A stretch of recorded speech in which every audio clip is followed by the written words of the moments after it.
The Colorado mountains stretched beneath the cloudless autumn sky, silent and majestic. Sunlight glinted off snow-capped peaks, painting the landscape in gold. It was the kind of day pilots live for: perfect visibility, minimal turbulence. The world spread out like a canvas below. A small Cessna cut through this serenity, its white fuselage barely visible against scattered clouds. Inside the cockpit, Thalia Voss adjusted her heading with practiced precision. She wore civilian clothing, simple black slacks and a gray button-down. Her blonde hair was pulled back in a practical ponytail that revealed sharp cheekbones and eyes that had seen too much. Her expression remained neutral as she consulted her instruments, betraying nothing of her purpose. 200 miles away, the calm of Peterson Air Force Base shattered as alert sirens wailed across the compound. Inside the command center, radar operators tracked the unauthorized aircraft with growing concern. Civilian aircraft has entered restricted airspace bearing 270 at Angels 3, announced the radar technician, voice-clipped and professional. No flight plan filed. No response to initial radio contact. Major Zachary Thorne strode across the command center, his posture rigid with irritation. At 38, Thorne had built his career on protocol and procedure. His close-cropped dark hair and immaculate uniform projected the image of a man who tolerated no deviations from established rules. "Another tourist who can't read a map," he muttered, leaning over the radar screen. "How far into the restricted zone?" 8 miles and continuing, sir. Speed 120 knots. Heading directly toward the western approach corridor. Thorne's jaw tightened. Unacceptable. Scramble interceptors immediately. This is not a day for sightseers to test our patience. The order rippled through the chain of command. Within minutes, 2 F-16 Fighting Falcons roared down the runway, afterburners glowing against the tarmac. Lieutenant Lorna Dare felt the familiar surge of acceleration press her into her seat as her aircraft lifted into the clear blue sky. At 29, Lorne was one of the youngest F-16 pilots at Peterson, but her skill in the cockpit had earned her the respect of the squadron. She had joined the Air Force with dreams of following in the footsteps of the legendary pilots whose classified missions filled the whispered conversations of cadets. Pilots like the ones in the black operations files she wasn't supposed to have glimpsed during her advanced training. "Viper 1, this is Control," came Thorne's voice through her headset. "Intercept and identify civilian aircraft. Standard protocol. Force compliance if necessary." "Copy that, Control," Lorem responded, adjusting her course. ETA 3 minutes to intercept. "Viper 2. Take wide approach pattern." Her wingman acknowledged, banking slightly to establish the textbook intercept formation. Lauren kept her eyes on the horizon, scanning for visual contact with their target. Back in the command center, Major Thorne paced behind the radar operators, checking his watch repeatedly. "Have we identified the aircraft yet?" "Cessna 172. Tail number shows registered to a shell corporation out of Delaware." "No flight plan filed anywhere in the system," Thorne frowned. "Corporate espionage, perhaps, or just incompetence." "Aircraft is maintaining straight course, sir. No evasive maneuvers." Almost like ... The radar operator hesitated. "Like what? Specialist? Like they want to be intercepted, sir." In the Cessna's cockpit, Talia noticed the blips on her radar screen that indicated approaching military aircraft. She checked her watch, right on schedule. Her expression never changed, as she maintained her course, adjusting only for minor wind variations. She had flown through far worse than a simple intercept. Lauren spotted the Cessna first. Visual contact established. Civilian aircraft at 2 o'clock, proceeding at constant speed and altitude. "Initiate contact protocols," ordered Thorne. Through the radio, "Inform them they have entered restricted airspace and must follow your lead immediately." Lauren guided her F-16 alongside the smaller aircraft, close enough to make visual contact with the pilot. She was surprised to see a woman at the controls, middle-aged and remarkably calm given the circumstances. Most civilian pilots panicked when intercepted by military jets. Civilian aircraft in restricted airspace. This is United States Air Force. Interceptor, you have entered a no-fly zone. Acknowledge immediately and follow my lead to approved airspace. Thalia made eye contact with the F-16 pilot and nodded once, acknowledging the message. But instead of banking to follow, she maintained her original heading, checking her instruments with methodical calm. Control, civilian pilot has acknowledged visual contact but is not complying with directional instructions. Lauren reported, feeling the first stirrings of concern. This was not the typical response. Repeat warnings and indicate consequences of non-compliance, Thorne ordered, his voice hardening. Display weapon status if necessary. Something was building in the air above Colorado, a tension that went beyond a simple airspace violation. In her small cockpit, Thalia Voss continued her steady course toward Peterson Air Force Base, carrying secrets that had been buried for 15 years. The interceptors flanking her were about to discover that some ghosts refused to stay dead. Lauren maneuvered her F-16 into a more aggressive posture, ensuring the Cessna's pilot could see that interception was not optional. She repeated the warning, adding, "Failure to comply will result in forced escort. This is your final warning." Again, Thalia nodded but did not alter course. Her hands remained steady on the controls, as if she were simply flying to a weekend airshow rather than defying United States military aircraft. Control, civilian aircraft still non-responsive to directional commands, Lauren reported, bewilderment creeping into her professional tone. Major Thorne's patience had reached its limit.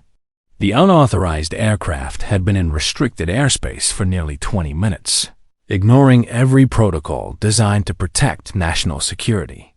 In his mind, this represented everything wrong.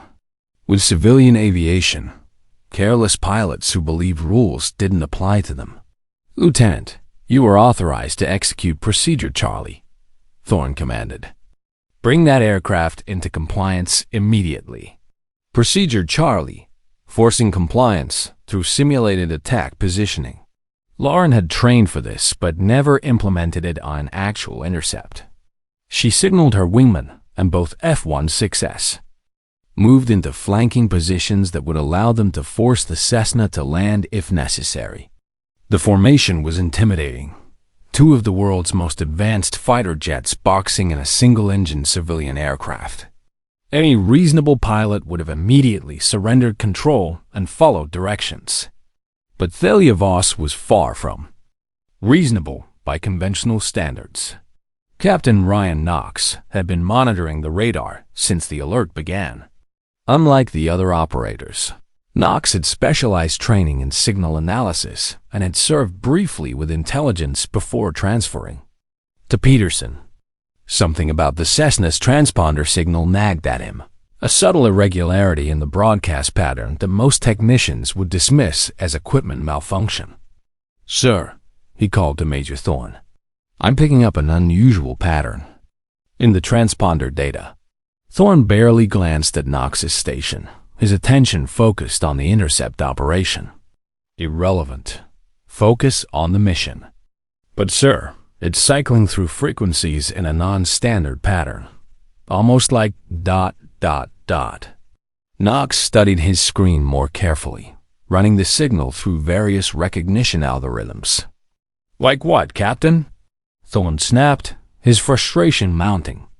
"Like an old military identification system, sir. Pre-digital encryption."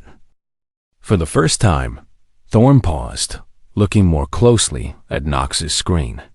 The display showed a complex pattern of frequency shifts that seemed almost deliberately structured. "That's impossible. Those systems were decommissioned years ago." "Yes, sir, but I'm running it through the recognition database now. Thorne dismissed the concern with a wave. Probably interference. Lieutenant Adair, what is your status?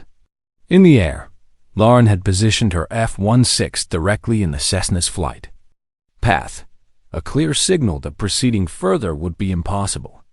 To her surprise, the civilian aircraft finally began to bank. Not away from the restricted zone, but in a precise pattern that seemed oddly familiar. Control. Civilian aircraft is executing some kind of recognition pattern.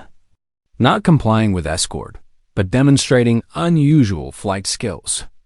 As Lauren watched, the Cessna performed a series of maneuvers that no casual pilot should have been capable of. Minor adjustments in pitch, yaw, and roll that, taken together, formed a distinct sequence. The precision was extraordinary, like watching a master craftsman work with tools that should have been inadequate for such artistry. In the command center, Knox's computer suddenly pinged. The recognition software had found a match, and the results made his blood run cold. "Sir, I've got an identification from the pattern analysis," Knox announced, his voice tight with disbelief. "It's coming up as a classified designation, Red Falcon." The command center fell silent. Radar operators stopped their chatter. Communications. Personnel paused mid-sentence. Even the air conditioning seemed to quiet as if the building itself was holding its breath. Major Thorne stared at the screen in complete disbelief. The designation that had appeared was one he'd heard whispered in intelligence briefings, but never seen in active operations. Red Falcon was a ghost story, a legend from the black operations. Files that most officers assumed was classified fiction. "That's impossible," he said, his voice barely above a whisper. "Run it again." Knox's fingers flew across his keyboard, double-checking every parameter. "System confirmed, sir." Designation: Red Falcon. Authentication protocols matching historical patterns. Before Thorne could respond, the door to the command center swung open with unusual force.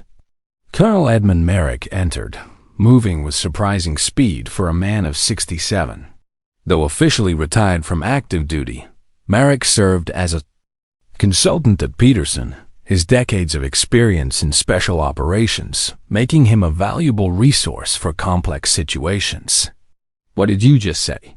Merrick demanded, his weathered face suddenly alert with an intensity that made junior officers step back instinctively. Knox swallowed nervously. "Sir, the system identified the aircraft's transponder pattern as Red Falcon." All color drained from Merrick's face. He moved to Knox's station with the focused urgency of a man who had just heard impossible news. "Where did you get that designation?" "That call sign has been inactive for 15 years. Major Thorne intervened, irritated by what he saw as an unnecessary interruption. "Colonel, with all due respect, we have an intercept in progress. This civilian aircraft has violated restricted airspace and refused to comply with military directives." "The transponder signal, Major," Merrick insisted, his voice carrying the authority of someone who had commanded operations that didn't officially exist. "Where is it coming from?" "The Cessna, sir," Knox replied. "It's broadcasting on frequencies that haven't been used since the early 2000s. Merrick pushed past Thorne to the communication station, his movements sharp and decisive. Years of retirement seemed to fall away as he assumed the bearing of an active commander. "Patch? Me through the intercept team, now." Thorne stepped forward, his face flushed with frustration. "Colonel, this is my operation. That aircraft is unauthorized in restricted airspace and has failed to comply with lawful orders." Merrick turned to face him, and Thorne was struck by the intensity in the older man's eyes. "You don't understand what you're dealing with, Major. If that truly is Red Falcon, you need to stand down immediately." "Stand down? That's absurd." Thorne moved to his communication station. "Lieutenant Adair, proceed with Procedure Charlie. You are authorized to force landing." But Merrick was faster, grabbing the microphone with the reflexes of someone who had spent decades in crisis situations. "Lieutenant, this is Colonel Merrick. Verify identification protocol, Sierra Echo 7. High above Peterson, Lauren heard the conflicting orders with growing confusion. Protocol demanded she follow her commanding officer's directions, but Colonel Merrick's voice carried the unmistakable authority of someone operating under classified parameters. "Copy that, Colonel." Implementing Sierra Echo 7 verification. She switched frequencies to broadcast the verification request to the Cessna. What happened next would change everything they thought they knew about the quiet woman in the civilian aircraft below. In response to Lauren's verification signal, Thalia executed a precise series of maneuvers that defied every assumption about civilian aviation. The small Cessna performed movements that should have been impossible for the aircraft, a complex pattern that spoke of skills developed far beyond any commercial training program. Lauren's breath caught as she recognized the sequence. "Sir, the civilian aircraft is performing the Kandahar weave. I've only seen that in classified training footage." The Kandahar weave, a complex flight pattern developed for special operations. Pilots operating in mountainous terrain under enemy fire. It had never been taught outside the most elite circles of military aviation, and certainly never to civilian pilots. In the command center, Major Thorne watched the radar track with growing frustration and confusion. His orderly world of protocols and procedures was colliding with something that existed outside normal military channels. This changes nothing. The aircraft remains in violation of restricted airspace. "Lieutenant, you will proceed with forced escort."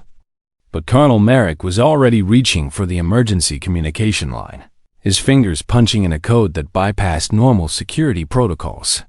"This is Merrick. Authorization, November Bravo 7-4. Priority Omega. She's back. Red Falcon is in the air." The line connected immediately, indicating the call had triggered the highest level emergency response systems. On the other end, someone with authority far above Peterson Air Force Base was listening. "Delay that order," Merrick shouted, turning to prevent Thorne from issuing further commands to the intercept team. Thorne attempted to regain control of the situation. "Lieutenant Adair, you will follow my orders. Prepare to engage in 5.4.3. Suddenly, every screen in the command center flickered. Emergency override protocols activated as a new video feed appeared, transmitted through channels that existed above normal military command structures.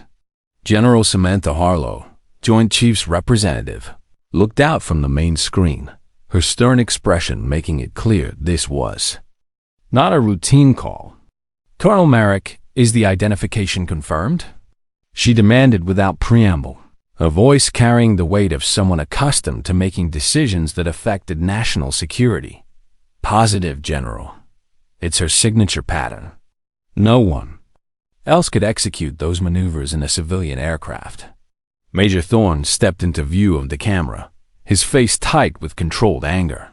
"General Harlow, with all due respect, this is a clear security breach. The aircraft has violated restricted airspace and ignored multiple lawful orders to comply." General Harlow's gaze shifted to him, and Thorne felt the full weight of her authority. "Major Thorne, you will stand down immediately. This operation is now classified Priority Omega." "With all due respect, General," Thorne protested, his career-long dedication to protocol warring with the surreal situation unfolding around him. "This is a civilian aircraft in restricted airspace. Protocol clearly states." "Major," Harlow cut him off with surgical precision, "this comes directly from the President. Stand down." She turned her attention to the communications officer. "Broadcast on all channels. Abort intercept mission. Escort Red Falcon to secure landing area. VIP Protocol Omega." The command center erupted in controlled chaos. Younger personnel looked confused while older officers exchanged glances of recognition and concern. Names like Red Falcon existed in the whispered legends of special operations, stories that were told in classified briefings but never confirmed. In her cockpit high above Colorado, Lauren heard the new orders with complete disbelief. Escort Red Falcon to VIP Protocol Omega. She looked across at the Cessna, studying its pilot with new eyes. The blonde woman met her gaze steadily, her expression revealing nothing of the secrets she carried. Yet somehow, in that moment of eye contact across the vastness of the sky, Lauren felt she was in the presence of something extraordinary. This wasn't just a civilian who had wandered into restricted airspace. This was someone whose very existence had triggered emergency protocols at the highest levels of government. "That's Red Falcon," she whispered to herself, a chill running down her spine despite the warmth of her cockpit. Below them, the mountains stretched endlessly toward the horizon, keeping their secrets as they had for millennia. But today, one of those secrets was returning from 15 years of exile, carrying knowledge that could shake the foundations of American national security. As the formation adjusted to escort rather than intercept, Lauren couldn't shake the feeling that this was just the beginning. Whatever had brought Red Falcon back from the shadows was significant enough to override every protocol in the book. The autumn sky that had seemed so peaceful hours earlier now felt charged with possibility and danger. Somewhere in that small civilian aircraft flew a woman whose story had been erased from official records, but whose legend lived on in the classified corners of military aviation. And she was coming home. The command center at Peterson Air Force Base had transformed from orderly military precision into controlled chaos. Officers rushed between stations, while communications personnel struggled to establish secure lines on multiple channels. At the center of this storm stood Colonel Merrick, his weathered face grave as he watched the radar tracking the small Cessna now flanked by two F-16s in escort formation. "I need every non-essential person out of this room now," General Harlow ordered from the video screen. "Security clearance level Indigo or higher only." Junior officers and support staff quickly evacuated, leaving only senior personnel and those directly involved in the operation. Major Thorne remained, his face flushed with a mixture of confusion and indignation at having his authority superseded by forces he didn't understand. "General, I demand an explanation," Thorne said, stepping forward with the rigid posture of someone whose entire worldview was under assault. "This civilian aircraft has deliberately violated restricted airspace." "Protocol dictates. Protocol is suspended, Major," Harlow interrupted sharply. "You're still here because you're the base security commander, but make no mistake. This operation now falls under Joint Special Operations Command Authority." Colonel Merrick moved to the communications station with the efficient movements of someone returning to familiar territory. "Lieutenant Adair, confirm escort formation. Guide the Cessna to landing pad Echo 7. Full security protocol. No ground personnel except authorized list." In the sky above Peterson, Lauren adjusted her Feastine's position, still processing the dramatic shift in mission parameters. The mysterious civilian aircraft now held VIP status, escorted rather than intercepted. Through her canopy, she could see the blonde woman piloting the Cessna with extraordinary precision, maintaining perfect formation despite flying a vastly inferior aircraft. "Roger that, Colonel." "Escort formation established. ETA to landing pad Echo 7, 7 minutes, Lauren responded, her training overriding her curiosity about the radical change in circumstances. The doors to the command center opened again as Intelligence Officer Andrew Blackwood entered, carrying a sealed metal briefcase. At 50, Blackwood moved with the careful precision of someone accustomed to handling information that could destabilize governments. His presence immediately caught Merrick's attention. "You got here quickly." Merrick noted, studying the intelligence officer's expression. Blackwood nodded grimly. I was already on base when the alert came through. The system is programmed to notify me if certain designations appear. He paused, meeting Merrick's eyes. Is it confirmed? It's her, Merrick said simply. She's performing maneuvers only she could execute in a civilian aircraft. Thorne looked between the two men, his frustration mounting as he realized how much was happening beyond his knowledge. Would someone please explain what's happening? Who exactly is in that Cessna? General Harlow's voice cut through the room like a blade. Major Thorne, what I'm about to tell you is classified above top secret. 15 years ago, the Air Force had a special operations pilot with skills that exceeded anything we'd seen before or since. Her call sign was Red Falcon. I've never heard of any such program, Thorne replied, his voice betraying his growing unease. You wouldn't have, Blackwood said, placing his briefcase on the central table. The program was compartmentalized beyond normal classification levels. Even mentioning its existence was restricted to those with direct operational need to know. Harlow continued from the screen, her expression growing more serious. Red Falcon disappeared 15 years ago after a mission went catastrophically wrong, at least according to official records. Her status has been classified ever since. Captain Knox, still at his radar station, looked up from his instruments. Sir, the Cessna is executing another pattern. It's impossible for that aircraft. On the screen, they watched as the small plane performed a series of maneuvers that defied the physical limitations of civilian aircraft. Each adjustment was minute and precise, pushing the boundaries of what the plane should be capable of without sophisticated military avionics. That's her confirmation signature, Merrick said quietly, his voice carrying a mixture of pride and concern. Only she could fly like that. Blackwood placed his palm on a biometric scanner embedded in his briefcase. After a moment of electronic verification, the case unlocked with a soft pneumatic hiss. Inside was a single digital tablet and a small metallic device resembling a specialized key. General, requesting permission to access Red Falcon files, Blackwood said formally. Permission granted. Security override Alpha 9 Tango. Blackwood inserted the key into the tablet, then entered a complex sequence of commands that seemed to require both cryptographic knowledge and physical manipulation of the device. The main screen in the command center switched from General Harlow's feed to a classified file interface. The heading simply read, Operation Nightshade Red Falcon. Primary asset. A photograph appeared of a younger Thalia Voss in military dress uniform, receiving a medal from a general whose face was deliberately obscured in the image.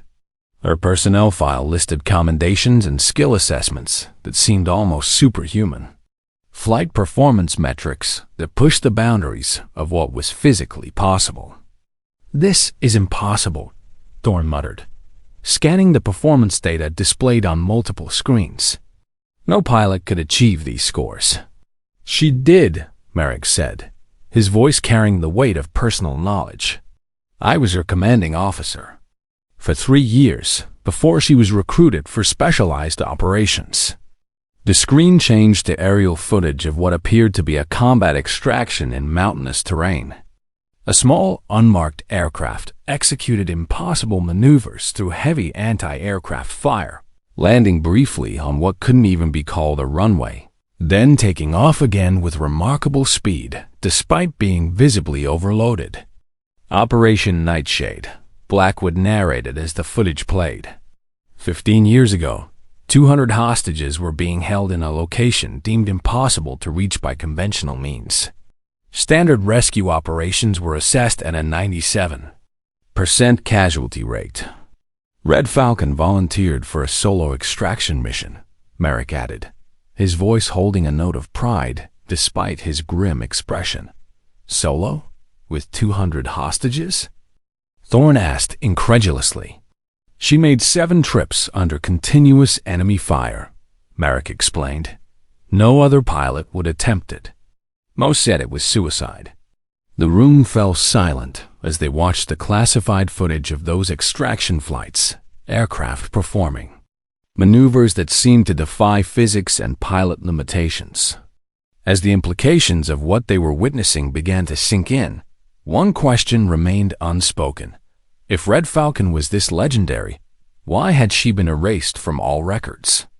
And more importantly, what had brought her back after 15 years of silence? The answer to those questions was approaching Peterson Air Force Base at 120 knots, carrying secrets that would soon reshape everything they thought they knew about national security. Lauren's voice came through the communication system, clear and professional despite the extraordinary circumstances. Command, we're on final approach to Echo 7. The Cessna is maintaining perfect formation. Request ground security confirmation. Security teams are in position, Lieutenant, Merrick responded, coordinating the landing with the efficiency of someone who had managed similar operations in the past. Proceed with landing protocol. As the aircraft descended toward Peterson, Blackwood continued revealing the classified history that had been buried for 15 years. The file showed a pattern that emerged following Operation Nightshade, Thalia uncovering inconsistencies in mission parameters, requesting formal investigations into intelligence failures. She began asking questions about Operation Nightshade. Blackwood explained, manipulating the display to show communication records and incident reports. The intelligence that led to the hostage situation had significant irregularities. She believed it was an inside job, that someone had deliberately compromised the original mission. And then she disappeared, General Harlow said from the main screen, her expression grim with the weight of old decisions. Official records state she was killed in a training accident, Merrick corrected quietly, but her body was never recovered. In reality, she went underground after receiving credible threats against her life. Major Thorne's expression had gradually shifted from indignation to shocked, understanding as the scope of the situation became clear. You're saying a black operations pilot who's been presumed dead for 15 years just flew directly into our most restricted airspace? The question, came a new voice from the entrance, is why she didn't simply make contact through official channels. Everyone turned to see Secretary of Defense Orion Caldwell striding into the command center, flanked by security personnel. Tall and imposing at 65, Caldwell had the bearing of someone accustomed to crisis management at the highest levels of government.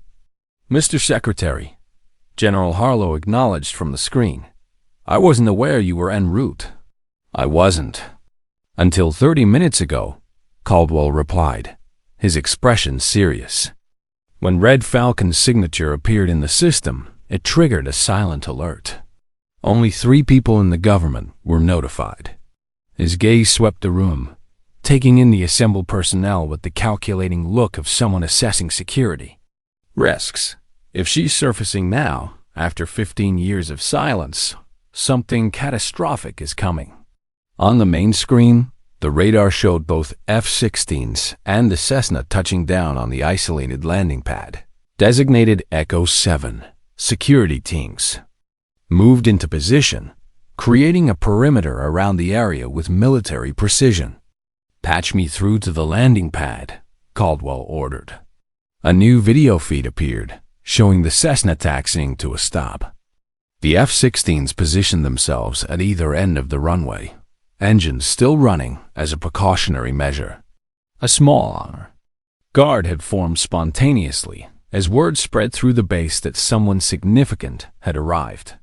The Cessna's door opened, and Thalia Voss emerged carrying a weathered leather briefcase. She paused at the top of the aircraft steps, surveying the assembled personnel with a measured gaze that seemed to catalog every detail. Though dressed in civilian clothes, her posture and bearing were unmistakably military. Lieutenant Lauren Adair had climbed down from her F-16 and now stood at attention, saluting as Thalia descended the steps. Other pilots followed suit, though none of them could have known exactly who they were honoring. There was something in the moment that demanded respect, a recognition that they were witnessing the return of someone extraordinary. Thalia acknowledged the salutes with a subtle nod, her expression remaining composed despite the emotional weight of returning to a world she had been forced to abandon. She walked directly toward the camera that was transmitting to the command center. "Falcon secure," she said simply, her voice carrying the slight rasp of someone who had gone too long without using it for official communications. Caldwell leaned toward the microphone. "Confirm secure, Falcon. Stand by for escort to briefing room Alpha." Turning to the others in the command center, Caldwell's expression was solemn. 15 years ago, I was the intelligence director who received Thalia's concerns about Operation Nightshade. I didn't act quickly enough on her information. By the time I realized she was right, she had already gone underground. What was she right about? Thorne asked, his earlier frustration replaced by genuine concern. That there was a network of operatives within our intelligence apparatus working against American interests, Caldwell answered. She had uncovered evidence during Nightshade that certain hostage situations were being engineered to force military responses, creating geopolitical pressure points that could be exploited by hostile forces. And now she's back, Merrick said, understanding the implications immediately. Which means something similar is happening again. The video feed from the landing pad showed Thalia being escorted to a secure vehicle by a detail of the highest level. Security personnel available on base. Lieutenant Adair watched from a distance, her expression a mixture of awe and confusion as she tried to process what she had witnessed.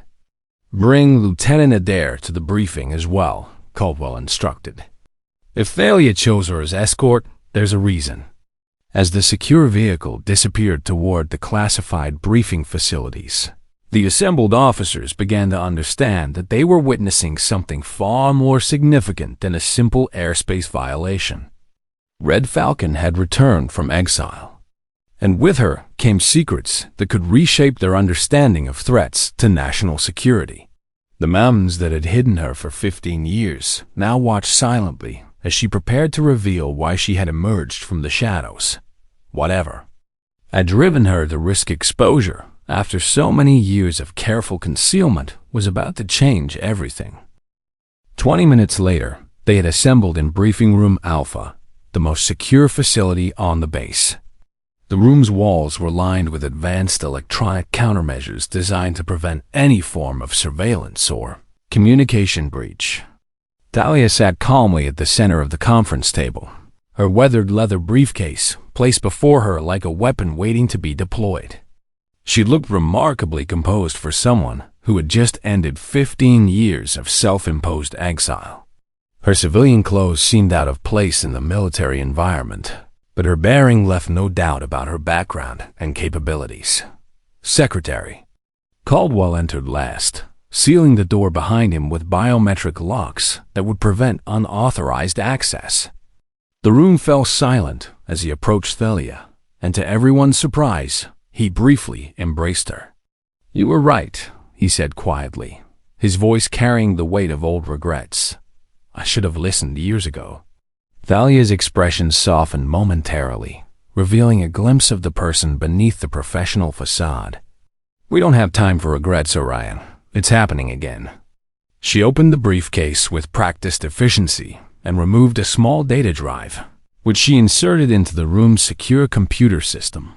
The screens around the room illuminated with complex patterns of data, communications intercepts, financial transactions, personnel movements. 3 days ago, a specific pattern of security breaches began across multiple agencies. Thalia explained, her voice steady and clinical. "It's the same signature I identified before Operation Nightshade. The same people who buried that investigation are active again, operating under different names and positions." Major Thorne leaned forward, still struggling to accept the situation, but beginning to understand its gravity. How could you possibly know this from outside the system? Because I never left the system, Talia replied, meeting his gaze directly. I just moved to its shadows. For 15 years, I've been monitoring from the outside, tracking patterns that can only be seen when you're not blinded by internal compartmentalization. She manipulated the data display, showing connections between seemingly unrelated events across government agencies.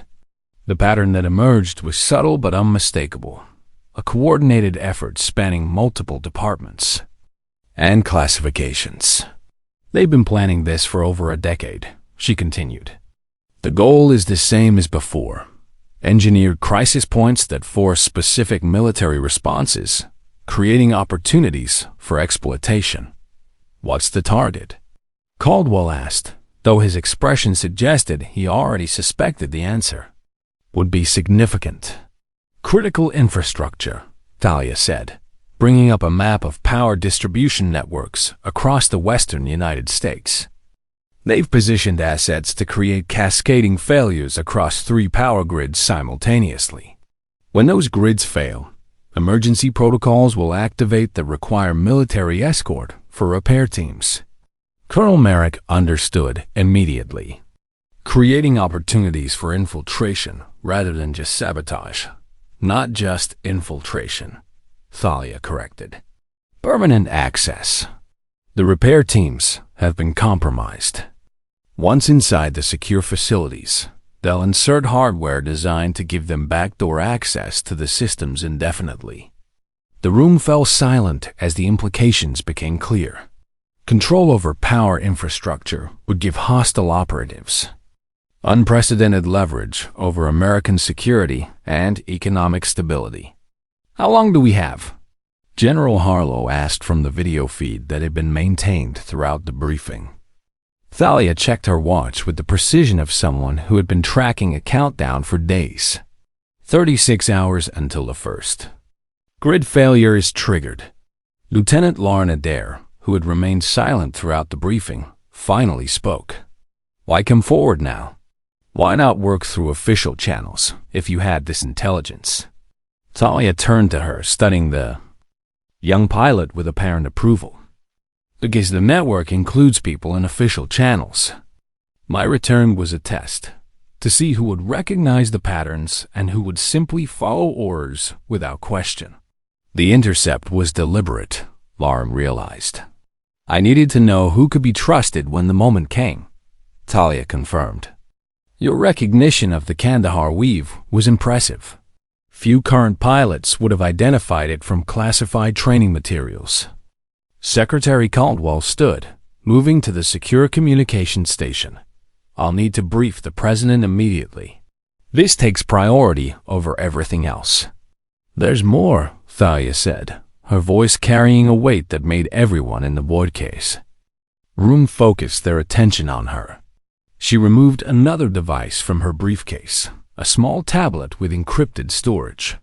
The network responsible for this operation has been embedding assets for nearly 2 decades. Every compromised technician leads to a recruiter. Every recruiter to a handler. Every handler to someone higher in the organization. She activated the tablet, displaying a complex organizational chart that showed connections, reaching into the highest levels of government and military command. This isn't just about stopping a power grid attack, she said, meeting each person's gaze in turn. It's about exposing a network that has been operating within our system since before Operation Nightshade. Many of them occupy positions of significant authority. The chart showed names and positions that made several people in the room visibly uncomfortable. The scope of potential compromise was staggering, reaching into agencies that were supposed to be beyond infiltration. Trust only the personnel on your immediate team, Thalia said, her voice carrying the authority of someone who had survived 15 years by following that exact principle.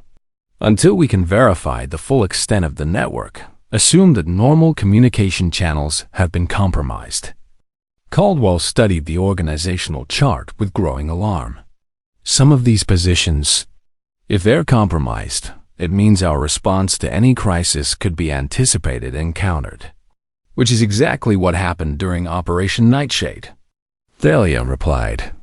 And it's what they're counting on happening again. She closed the tablet and returned it to her briefcase, then stood with the decisive movement of someone transitioning from briefing to action. I'll need a small team, maximum security clearance, and full operational autonomy. You'll have whatever you need, Caldwell promised without hesitation. This operation takes priority over everything else. As the briefing continued, Thalia outlined her strategy for countering the impending attacks. Her plan was precise and methodical, revealing a mind that had spent 15 years preparing for this exact moment. She had identified the key vulnerabilities in the power grid network and developed countermeasures that could prevent the cascading failures. More importantly, she had devised a way to turn the enemy's operation against them, using their own planned infiltration points as traps to capture the compromised personnel and trace their connections back through the network. Lieutenant Lauren, watching this legendary figure calmly plotting to save the country that had abandoned her, felt a mixture of admiration and profound respect. Why? She asked during a brief pause in the planning. After everything that happened, why come back to help? Thalia paused in her preparations, her expression becoming thoughtful.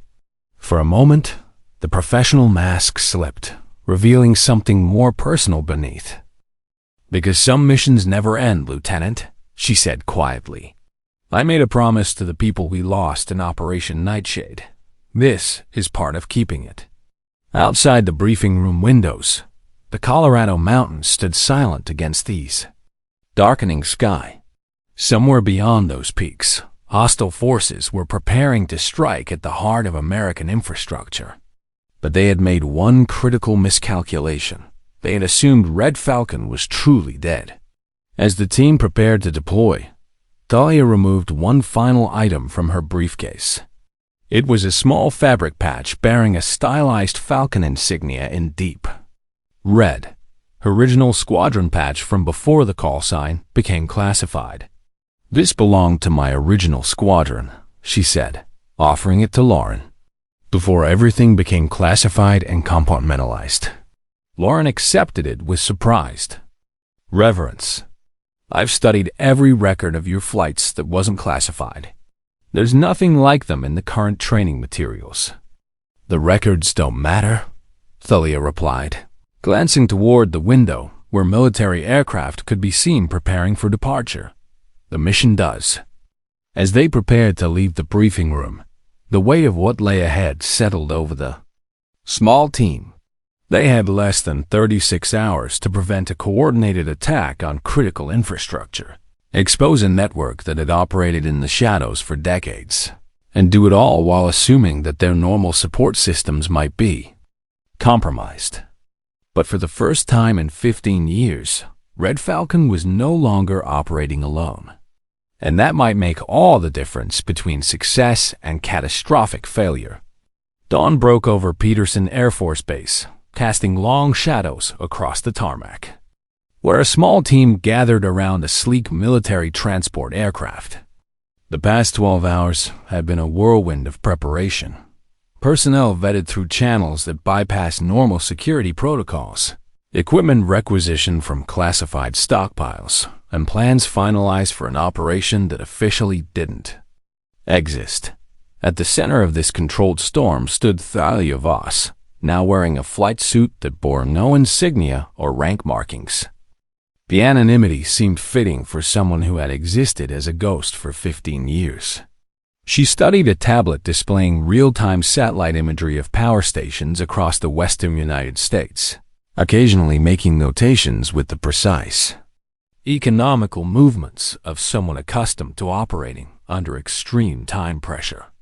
Major Thorne approached, carrying a secure communications package. His earlier skepticism had been completely replaced by professional respect, though exhaustion was evident in his posture from the all-night briefings and security preparations. The encrypted channels you requested are active, he reported. Direct links to Secretary Caldwell and General Harlow, bypassing all standard command structures. Thank you, Major, Thalia replied without looking up from her tablet. Has the reconnaissance data from the Western Grid facility come through? Just arriving now. Lieutenant Adair brought it personally from her pre-dawn surveillance flight. Thalia nodded, finally meeting his gaze. Her expression had the focused intensity of someone who had spent years preparing for this exact moment. Your security protocols are impressive, Major. You run a tight operation. The compliment, delivered without inflection, nonetheless seemed to ease some of the remaining tension between them. Thorne straightened slightly, recognizing the professional acknowledgement from someone whose expertise was beyond question. High praise coming from you, Miss Voss, he replied. Lieutenant, she corrected mildly.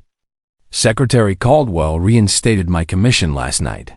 Thorne looked surprised but recovered quickly. Lieutenant Voss, my security teams remain at your disposal if you need additional support. This operation requires minimal personnel. Thalia responded, returning her attention to the tablet. The fewer people involved, the less opportunity for compromise. As Thorne departed to coordinate final security measures, Lieutenant Lauren Adair approached carrying a data drive containing the surveillance footage she had captured during her reconnaissance mission. She had been assigned as Thalia's primary pilot for the operation, a role that both honored and terrified her. Western Grid surveillance complete, Lauren reported with professional precision. I identified 3 maintenance vehicles with non-standard equipment modifications. Exactly as you predicted. Thalia took the drive, her expression unchanged despite the confirmation of her worst fears. Show me. Together, they reviewed the footage Lauren had captured during her carefully planned surveillance flight. The images showed maintenance crews preparing for what appeared to be routine work at key power distribution nodes.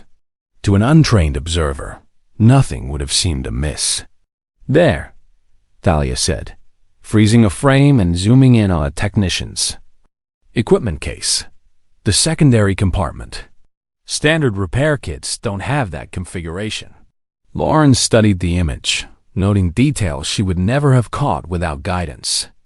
I would never have identified that as suspicious. You weren't trained to, Thalia replied simply. But you identified the vehicles without any guidance. That shows exceptional situational awareness. The subtle praise meant more to Lauren than she expected. Few pilots earned recognition from someone with Thalia's legendary reputation. Permission to ask a question, Lieutenant? Lauren said, using the formal address despite their growing familiarity. Thalia glanced up, a flicker of amusement in her eyes. We're about to conduct an off-books counterintelligence operation. I think we can dispense with some formalities. How did you survive for 15 years completely off the grid? Even with your skills, the resources required would be enormous. For a moment, it seemed Thalia might not answer.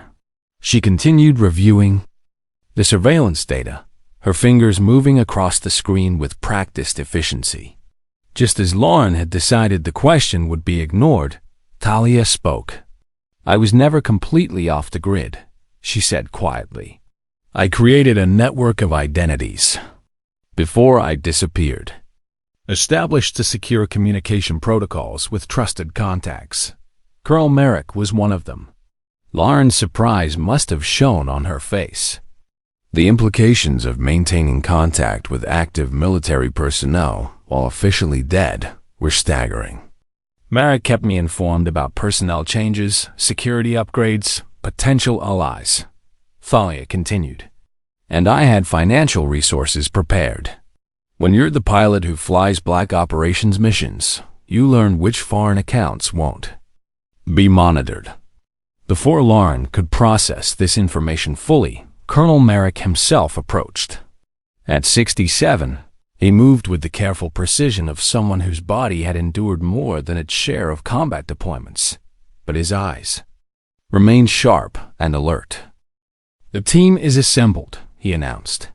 "All personnel have been briefed on their need-to-know parameters." Thalia nodded. "And the original Nightshade files?" "Secured in the aircraft safe as requested." Intelligence Officer Andrew Blackwood joined them, completing the small circle of senior personnel who would coordinate the operation. "We've identified the infiltration points at all 3 power stations. If your timeline is correct, we have less than 24 hours before the first station is compromised." "The timeline is correct," Thalia said with quiet certainty that brooked no argument. "They'll move against the western grid first, creating a cascading failure that will trigger emergency protocols. When military escorts are deployed to protect repair teams, the compromised technicians will access the main control systems." She pulled up a detailed schematic on the main display, showing the interconnected vulnerabilities that had been carefully mapped over months of preparation. "We'll deploy 3 teams. Blackwood will coordinate from here with Secretary Caldwell. Colonel Merrick will take Team 2 to the Central Grid Nexus in Colorado. Lieutenant Adair and I will personally secure the Western Station in Nevada." Merrick's expression showed concern. "You're going into the field yourself?" "I spent 15 years preparing for this moment," Thalia replied, her voice carrying absolute conviction. "I didn't come back to coordinate from the sidelines." Secretary Caldwell's voice came through the secure communication system, transmitted through encrypted channels that bypassed all normal military communications. "All teams be advised. Presidential authorization confirmed. This operation now has Omega-level priority. All necessary resources are at your disposal." Thalia acknowledged the message, then addressed the assembled team with the authority of someone who had commanded operations that existed beyond official recognition. "This isn't just about stopping a power grid attack. It's about exposing a coincidental network that has operated within our systems for nearly 2 decades. Many of them occupy positions of significant authority." She paused, letting the implications sink in before delivering her final instruction. "Trust only the personnel on your immediate team." The small group dispersed to their assigned positions, each carrying the weight of knowledge that could reshape American national security. Lauren followed Thalia toward the waiting aircraft, a modified transport with enhanced stealth capabilities that would allow them to approach their target without detection.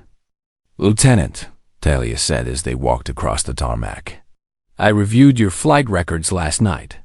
Your instincts in the cockpit are exceptional. That's why you're on point for this mission."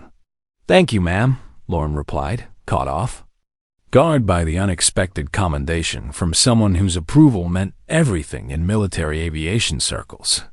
"When we reach the Western Station, we'll be operating against hostiles who may have legitimate credentials and security clearance."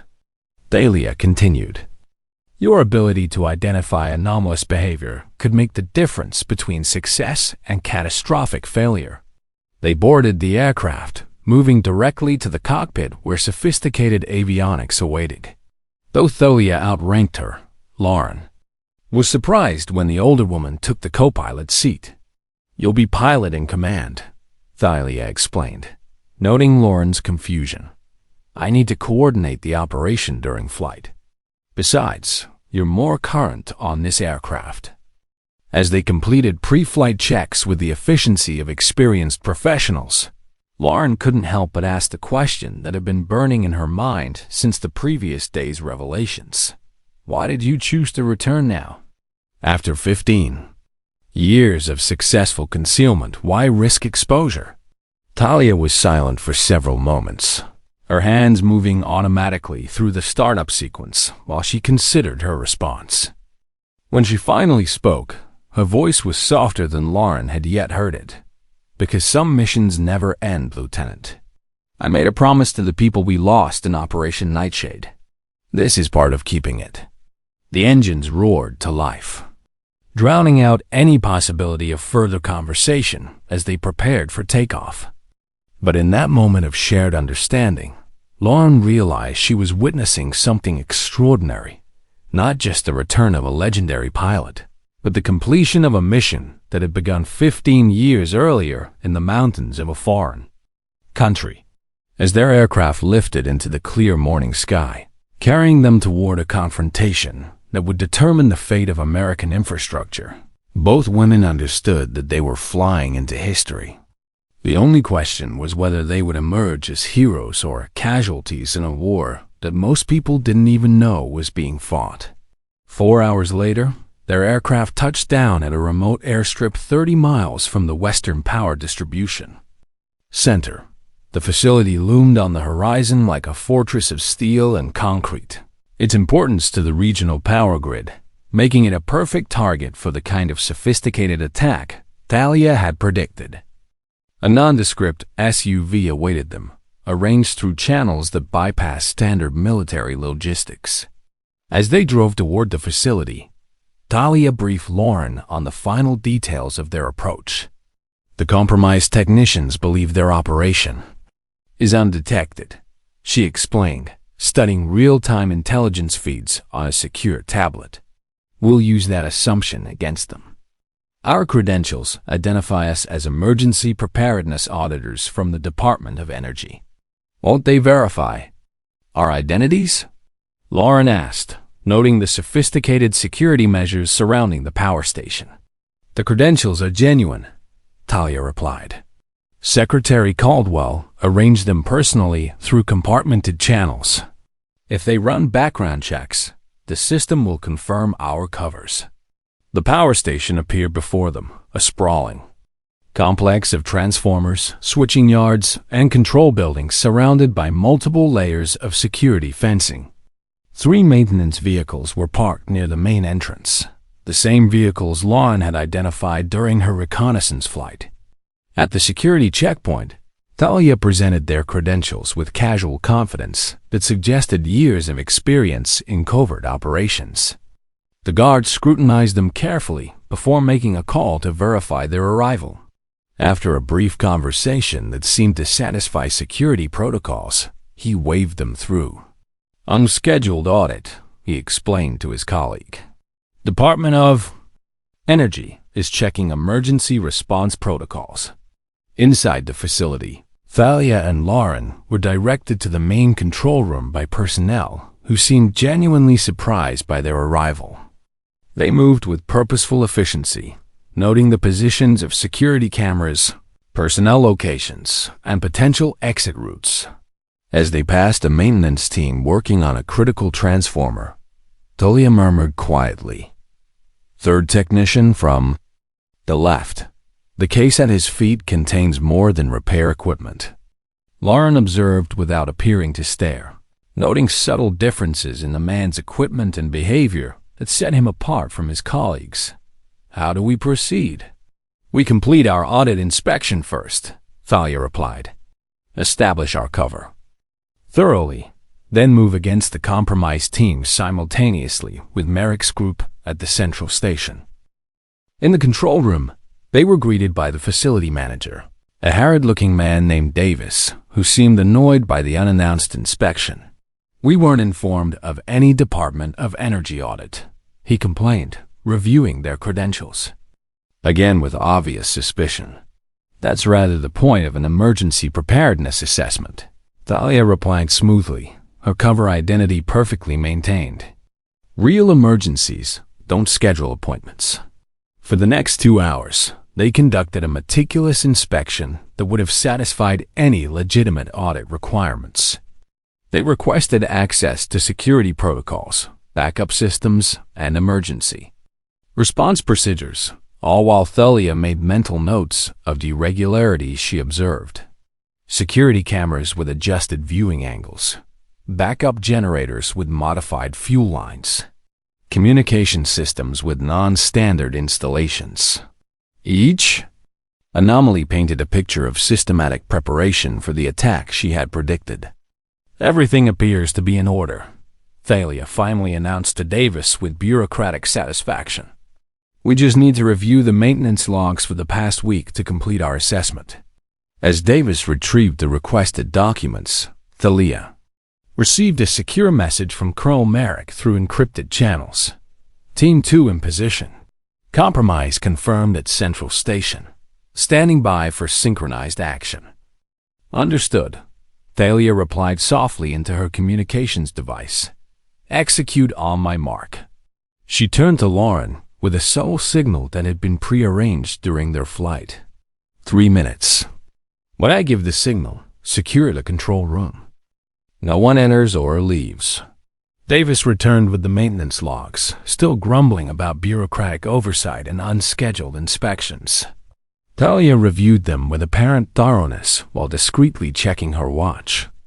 Mr. Davis, she said calmly, could you explain why Maintenance Team Charlie has accessed the main transformer array 3 times this week when standard protocols require only monthly inspections? Davis frowned, leaning over to examine the log with genuine confusion. That can't be right. Let me see those numbers again. As he bent closer to study the documents, Thalia smoothly removed a small electronic device from her pocket and placed it beneath the main control console. The device would override security systems and broadcast emergency alerts to coordinate with the other teams. Actually, Mr. Davis, Thalia said, straightening with a subtle but complete change in demeanor from bureaucratic inspector to military commander, I think we need to discuss a more urgent matter. This facility has been compromised. As of this moment, I am assuming operational control under federal emergency powers. Davis stared at her in complete confusion, his mind struggling to process the dramatic shift in circumstances. What are you talking about? You can't just, Lieutenant, Thalia said calmly, using Lauren's military rank for the first time since they had arrived. Lauren moved with practiced efficiency, securing the control room doors and positioning herself to monitor both entrances. Her training took over completely, transforming her from audit assistant to military operator in seconds. Outside the control room, alarms began to sound as Colonel Merrick's team executed their synchronized operation at the Central Station. The carefully coordinated response that Thalia had planned was unfolding exactly as designed. What's happening? Davis demanded, his face paling as he realized the situation had moved far beyond his understanding. Your maintenance teams include infiltrators planning to sabotage the power grid, Thalia explained, activating the device she had placed on the console. Screens around the room suddenly displayed live feeds of the maintenance teams now being surrounded by security personnel responding to automated alerts.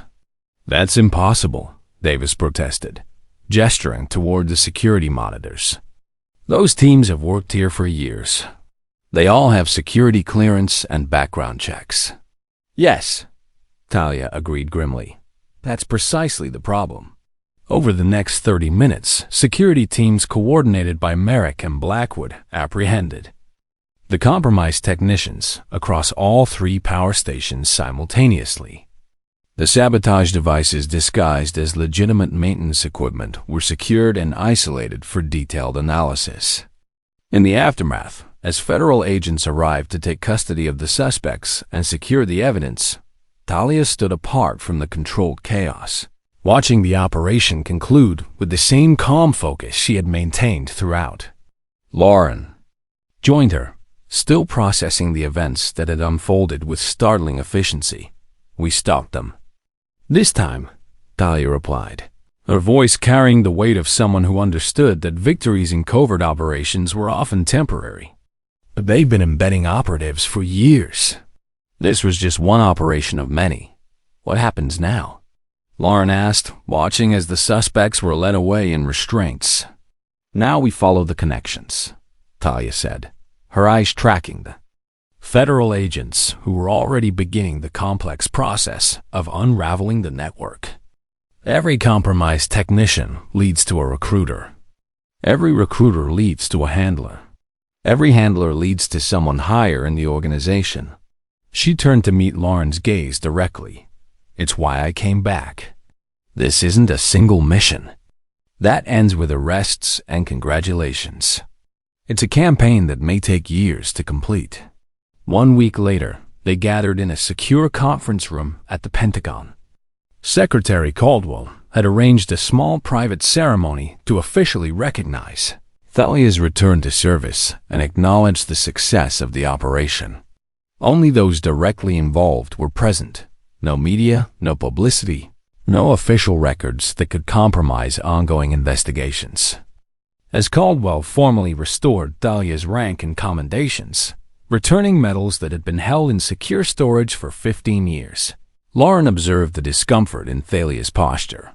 The woman who had spent years in the shadows clearly found even this limited recognition unsettling. After the ceremony, as the small group began to disperse, Lauren approached Thalia with a question that had been troubling her since their first conversation. "May I ask you something personal?" Thalia nodded, adjusting her uniform with obvious unfamiliarity. After 15 years in civilian clothes, military dress felt foreign despite her restored rank. "Why didn't you ever try to clear your name, even among those who had clearance to know the truth?" Thalia considered the question carefully, her gaze moving to the window where helicopters could be seen departing the Pentagon landing pad. "Some missions never end, Lieutenant. Recognition wasn't the point of what I was doing." "But 15 years of exile," Lauren pressed gently, "when you could have been vindicated and returned to active service." "Vindication would have revealed too much," Thalia interrupted with quiet certainty. "It would have compromised ongoing surveillance and alerted the network that someone was watching. The mission was more important than my reputation." They walked together toward the airfield where a military jet awaited. Thalia had been assigned to lead a new task force dedicated to identifying and neutralizing the network she had spent years tracking. Lauren had been selected as part of her core team, an honor that represented the pinnacle of military aviation careers. As they prepared to board the aircraft, Thalia removed something from her pocket. It was the small fabric patch bearing a stylized Falcon insignia in deep red that she had shown Lauren during their first meeting. "This was my original squadron patch," she said, offering it to Lauren, "from before the call sign became classified, and everything went underground." Lauren accepted it with surprised reverence, understanding the significance of the gesture. "I've studied every unclassified record of your flights. There's nothing like them in current training materials." "The records don't matter," Thalia replied, glancing back at the Pentagon where new missions were already being planned. "The mission does. It always has." They boarded the aircraft, taking their positions in the cockpit for another flight into uncertain territory. As they prepared for takeoff, Lauren hesitated with one final question. "After this network is dismantled, when we've secured all the threats, will you tell your story then? Will the world know what Red Falcon really accomplished?" Thalia looked out at the horizon where storm clouds were gathering over the Virginia landscape. Her expression was thoughtful, tinged with something that might have been hope or resignation. "Some missions never end, Lieutenant," she said softly. "But perhaps someday, when the work is truly finished, parts of the story can be told." The engines roared to life, drowning out any further conversation. As the aircraft lifted into the turbulent sky, Thalia Voss, once erased from history, now returned to continue her life's work, allowed herself the smallest of smiles. Not for the recognition or the restoration of her name, but for the knowledge that the mission continued. The network that had operated in shadows for decades would face an opponent who understood their methods better than they understood themselves. In the distance, the mountains of Virginia stood silent against the darkening sky, much as the Colorado peaks had 15 years ago when she first disappeared into their shadows. They had kept their secrets then, and perhaps they would again when new missions demanded new sacrifices. For Red Falcon, the skies had always been home, but it was the mission, the endless, essential work of protecting something larger than herself, that served as her true north, guiding her through 15 years of darkness, and now back into a light that held both promise and peril. The legend had returned, not for glory or vindication, but because some promises, once made, must be kept regardless of the cost. And in a world where threats evolved constantly, heroes like Thalia Voss remained essential, operating in the spaces between official recognition and absolute necessity, ensuring that freedom's price was paid by those willing to sacrifice everything for its preservation. The story of Red Falcon was far from over. In many ways, it was just beginning. If you enjoyed this story, don't forget to hit the subscribe button and become a part of our Everyday Life Stories community. Where are you watching from? Drop a comment below. We love hearing from our amazing viewers around the world.